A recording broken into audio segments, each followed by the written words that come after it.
আজকে বানাচ্ছি শীতের মরশুমের এই যে নতুন সবজিগুলো উঠেছে সেটা দিয়ে পাঁচমিশালি। তো তার জন্য আমি এখানে নিয়েছি মিষ্টি কুমড়া, নিয়েছি শিম, টমেটো, গাজর, ঝালের জন্য কাঁচা লঙ্কা আর ফোড়নের জন্য নিয়েছি দুটো শুকনো লঙ্কা আর তেজপাতা। আর এদিকে ফুলকপি আর আলুকে কেটে জলের মধ্যে ভিজিয়ে রেখে দিয়েছি, না হলে যে কালো হয়ে যাবে। আর এদিকে পেঁয়াজকলি আর বেগুন এটাকেও জলে ভিজিয়ে রেখেছি। কড়াতে সর্ষের তেল গরম করতে দিয়ে ওর মধ্যে ফোড়নে দিয়ে দিলাম। অবশ্যই কিন্তু সর্ষের তেলে রান্নাটা করতে হবে। পাঁচফোড়নটা একটু চড়বড় করে উঠলেই তেজপাতা আর শুকনো লঙ্কাটা দিয়ে দিলাম। শুকনো লঙ্কাটা একটু লাল লাল হয়ে গেলে এখন এর মধ্যে আমি প্রথমে আলুটাকে দিয়ে দেব। আলুটাকেও ডুমো ডুমো করে কেটে নিয়েছি। আর সমস্ত রান্নাটা কিন্তু মিডিয়াম ফ্লেমের মধ্যেই করতে হবে। এই 1 থেকে 2 মিনিট একটু আলুটাকে ভেজে নেব। আমি কোনো সবজিকে আলাদা আলাদা করে ভেজে তুলে রেখে দেব না। তো যে সবজিটা সেদ্ধ হতে একটু বেশি সময় নেবে সেটাকে একটু আগে দেব, আর এইভাবে আস্তে আস্তে করে পরপরগুলো দিতে থাকব। তো আলুটা হালকা হালকা করে ভাজা হয়ে গেলে এখন এর মধ্যে গাজরগুলো দিয়ে দিলাম। আলু আর গাজরটাকে আরও কিছুক্ষণ একটু ভেজে নেব, আবারও 1 থেকে 2 মিনিট। আলু আর গাজরটা এরকম হালকা করে ভাজা হয়ে গেল। এখন আমি এর মধ্যে ফুলকপিগুলো দিয়ে দিচ্ছি।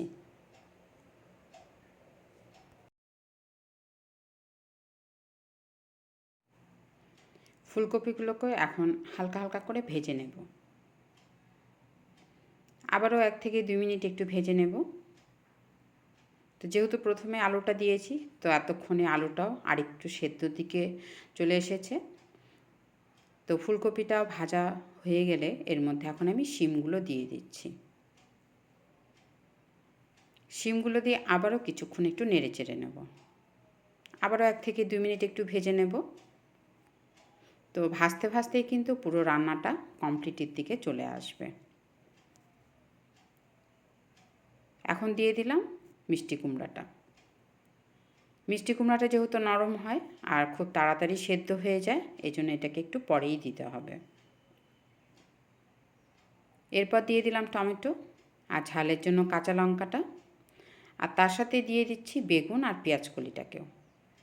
তো বেগুন আর পেঁয়াজকলিটাও নরম, খুব তাড়াতাড়ি সেদ্ধ হয়ে যায়, এই জন্য এগুলোকে একটু পরে দিলাম। একটু নাড়াচাড়া করে নিয়ে দিয়ে দিচ্ছি স্বাদ মতো লবণ আর সামান্য হলুদ গুঁড়ো। আর কিন্তু এর মধ্যে আমি কোনো রকম মশলা ইউজ করব না, তথাপিও কিন্তু দারুণ টেস্ট হয় খেতে। আর যেহেতু পুরো রান্নাটা মিডিয়াম ফ্লেমের মধ্যে হচ্ছে, তো নিচ থেকে লেগেও আসবে না, আবার এদিকে সুন্দরভাবে সেদ্ধও হয়ে যাবে। রান্নাটা মোটামুটি আমার হয়েই গেল। এখন আমি এর মধ্যে উপর থেকে ধনেপাতা দিয়ে দিচ্ছি, একটু বেশি পরিমাণে ধনেপাতা দিলাম। শীতের মরশুমে যে নতুন ধনেপাতাটা ওঠে দারুণ সেন্ট হয় খেতে, এই জন্য ধনেপাতাটা একটু বেশি পরিমাণেই দিতে হবে। পুরো সবজিটা মজে এসেছে, কিছুক্ষণ স্ট্যান্ডিং টাইমে রেখে এটাকে এখন পরিবেশন করে দেবো। এই যে আলুগুলোও সেদ্ধ হয়ে গেছে, সমস্ত কিছু সেদ্ধ হয়ে গেছে। নামানোর আগে চাইলে একটু ঘি গরম মশলা দিয়ে সার্ভ করে দিতে পারেন। তো আজকে আমি আর ঘি গরম মশলা কিছুই দিলাম না। তো ব্যাস এইভাবে করে দেখো শীতের পাঁচমিশালির সবজি, দারুণ টেস্ট হয় খেতে।